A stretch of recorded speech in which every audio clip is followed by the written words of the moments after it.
今回このロードスピリットをコンクールデレガンス風に作っていきたいと思います。パッケージだけだとどういう車なのかわからなかったので、今さっと仮組みしてみたんですね。で、やりたいと思ったところで、まず車高を下げます。タイヤを小さいものに変えればそう下げることはできるんですけど、それプラスボディの取り付け位置も少しだけ下げたいと思ったので、まずその加工が一つ目ですね。次にボディの軽量化で、肉抜きの作業ですね。最後にマスキングして塗装っていう、大体こういう感じの内容順番で進めていきたいと思います。まずボディの取り付け位置を下げるために、前後のボディキャッチ部分、こういう爪の部分ですよね。ここを切り詰めていきます。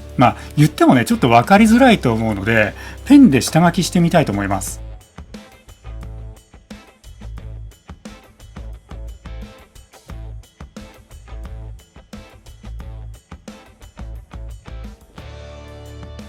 ちょっとね、この下書きだと前後で幅が違ってしまってるんですけど、イメージ的にだいたいこんな感じですね。この線に沿って切っていって、この車線部分を切り取って、この取った部分を詰めて再接着します。そうすると、当然モーターとかギアカバーなんかが干渉して、ボディが乗らなくなってしまうので、干渉箇所を削っては乗せてみてっていうのを繰り返して調整します。決して難しいことではないんですけど、根気のいる作業ですね。で、カッターノコみたいなものを使ってもいいんですけど、今回はこういう細いドリルを使って進めたいと思います。用意したものは、この ABS 用の接着剤と、あと、加工箇所を平らにするこういうパテですね。それと、ボディがついてたランナー。これも後で使う予定なので捨てずに取っておいてます。では早速始めていきたいと思います。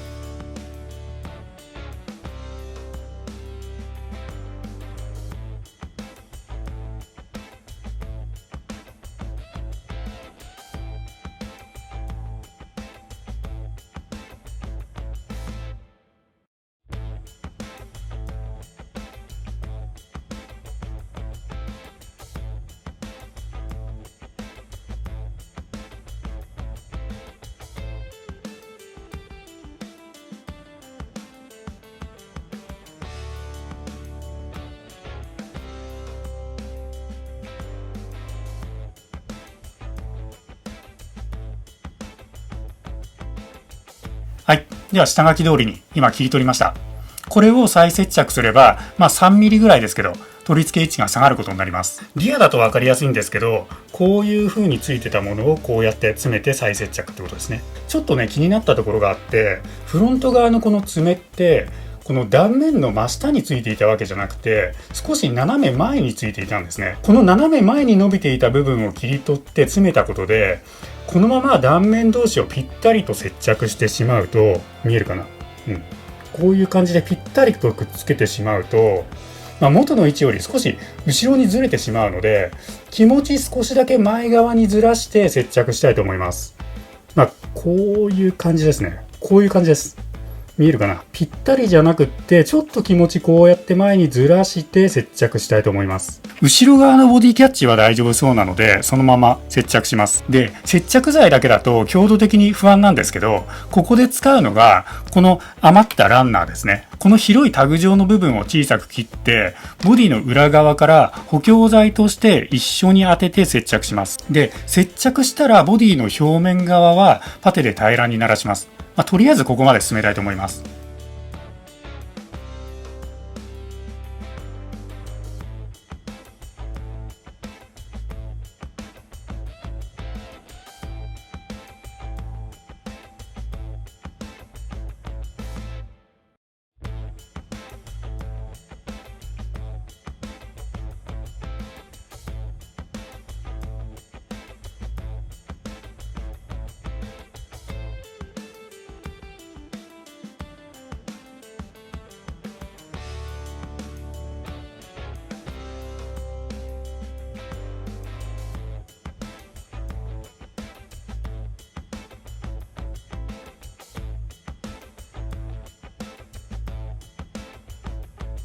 はい。じゃあ電池とモーターも入れた状態のシャーシを用意します。またペンで大体で書いてみたんですけど、外からパッと見ただけでもこれぐらい干渉しそうなところが見つかるので、こういう見えるところからね、少しずつ削っていきます。途中思いがけず干渉するような箇所見つかったりもするので、初めにも言った通り、削っては乗せてみての繰り返しで進めていきます。面倒なんですけど、だんだんと干渉する箇所がなくなっていって、最終的にシャーシにこうピタッと収まるのが楽しみなんで、この作業結構好きなんですよね。で、続けて肉抜きもやってしまいたいと思います。作業しながらどうしようかずっと迷っていた箇所があって、それが、ここなんですけど、最初、パテで真っ平らにするつもりでいたんですね。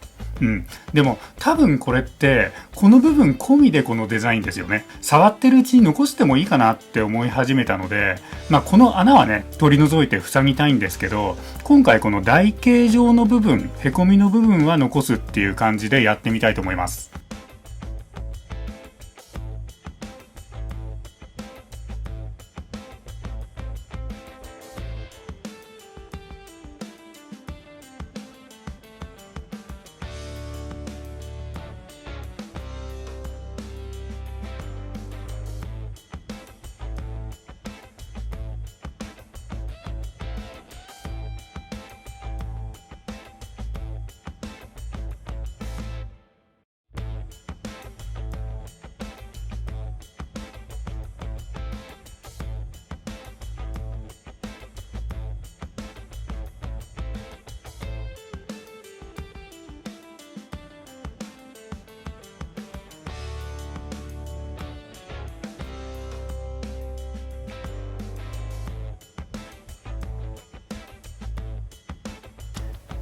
はい、一応ボディキャッチで止めることができました。浮き上がった感じがね、やっぱり解消されて、シャシとの一体感が出るのでおすすめの工作なんですけど、案の定ね、思ったよりもあちこち削ってます。特にギアカバーに当たる部分は結構バッサリ切ることになるので、こういうところですね。元のデザインに響くっていう覚悟は必要かもしれないですね。あと、さっき言ったこの部分も、綺麗に穴開けられそうだったんで、肉抜きしてしまいたいと思います。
はい。では肉抜きも終わって下地のサーフェイサーを吹いていきたいと思うんですけど、その前に1000番のヤスリでボディ全体を、ヤスリがけしてあります。で、これなんでかっていうと、ある程度傷を消してくれるのと、サーフェイサーの食いつきを良くするっていう効果があります。サーフェイサーのね、種類によるものだと思うんですけども、迷ったら、とりあえず仕上げのヤスリは1000番を使うようにしてます。で、サーフェイサーは、タミヤさんのこういう缶スプレーのが手っ取り早くて、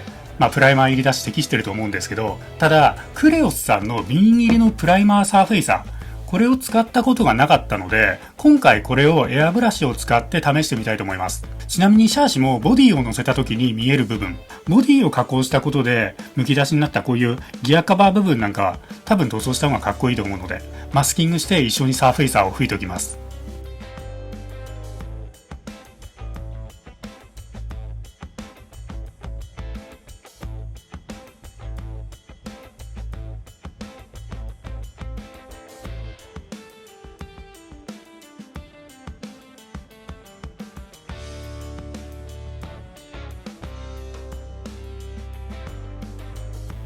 はい。では、サーフェイサーを拭き終えた状態です。ここからはボディもシャシと同じようにマスキングで塗り分けていきます。それと、ホイールはまた素材が違うので、そのサーフェイサーではなくて、PPO っていう、こういうプライマーがあるので、これを吹き付けておきます。じゃあ、色を塗り終えるところまで進めたいと思います。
途中なんですけど、一旦止めます。今、サーフェイサーを吹いて、その上から部分的にこうやってシルバーを乗せてます。その上にウィンドウの部分だけ、シルバーの上からブルーをざっと塗ってます。その状態で丸1日乾かしてマスキングで覆っていきます。で、マスキングで覆った以外の場所を白で塗りました。サーフェイサーのグレーと、このシルバーとホワイトが、ちょっと紛らわしいかなって思いながら作業してたんで、一応補足ですね。はい。ボディの方はもう少し自由にマスキングを加えていくんですけど、もしマスキングするものに困ったら、パッケージのね、箱を眺めてみるのがおすすめで、このロードスピリットの場合だと、例えばこの側面のこの VZ っていう文字なんかはマスキングしやすいんでおすすめです。こういう感じでマスキングテープを上から貼っても透けるので、これを細いペンでなぞってやって切り取ってやると。そうすると結構簡単にマスキングできます。はい、こんな感じで今ちょっとなぞったんですけど、これを剥がして、でこの通りにナイフで切ります。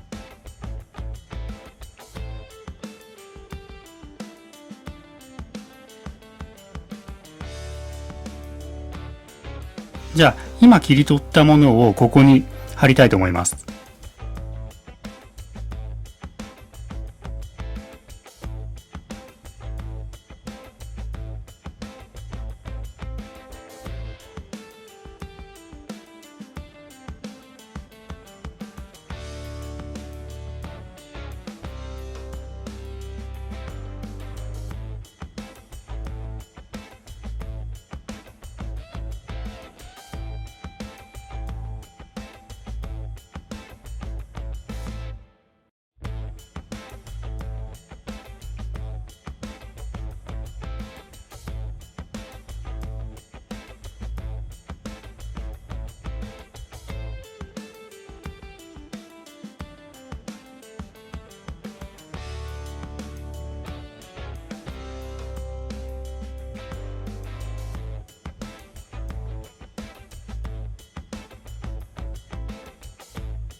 今マスキングで色を塗り分けるっていう作業を全て終えました。この後何をするかっていうと、ボディを飾っていきます。こういう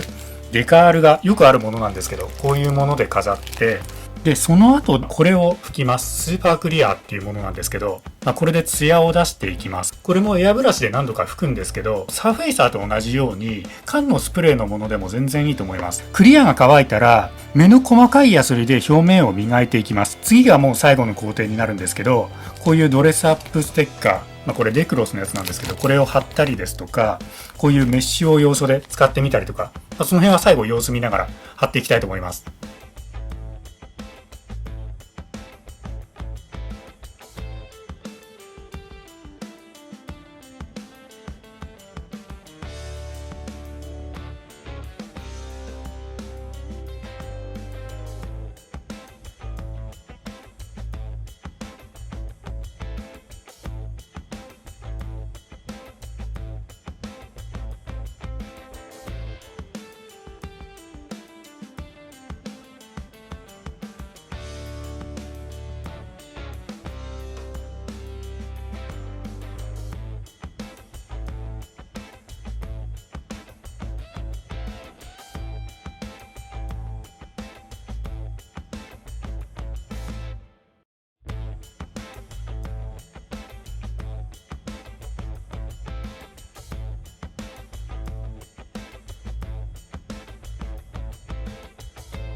クリアを吹き付けて完全に乾燥した状態です。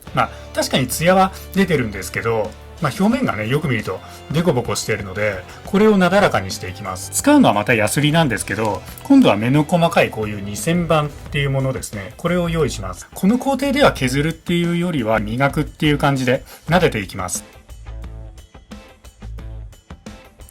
で、今軽く撫でたんですけど、ちょっとわかりますかね。見てわかる通り、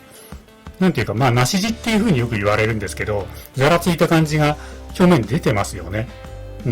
この梨地がなくなるまで撫でます。もしくはこういうデカールの段差がなくなるまでっていう、そういう判断でもいいと思います。で、ボディ全体を2000番のヤスリで撫でました。梨地がなくなりましたと。で、その後何をするかっていうと、こういうコンパウンドっていうのがあります。クロスかなんかがあれば本当は一番いいんですけど、こういう綿棒とかティッシュペーパーで構わないんで、少しつけて全体をこう、磨いていきます。プラモデル用の、ワックスみたいなものですよね。で、これを順番に、これが粗めって書いてあるんですけど、粗め、細め、仕上げめっていう順番に磨いていきます。今回は2000番のヤスリまでしか使わないんですけど、さらにね、表面滑らかにしたい、綺麗にしたいっていう場合は、例えばこういう研磨フィルム、3000番相当って書かれてるんですけど、こういうものもあるので、さらにこれで磨いてやるっていうのもいいと思います。で、ここからはもう完成までいきたいと思います。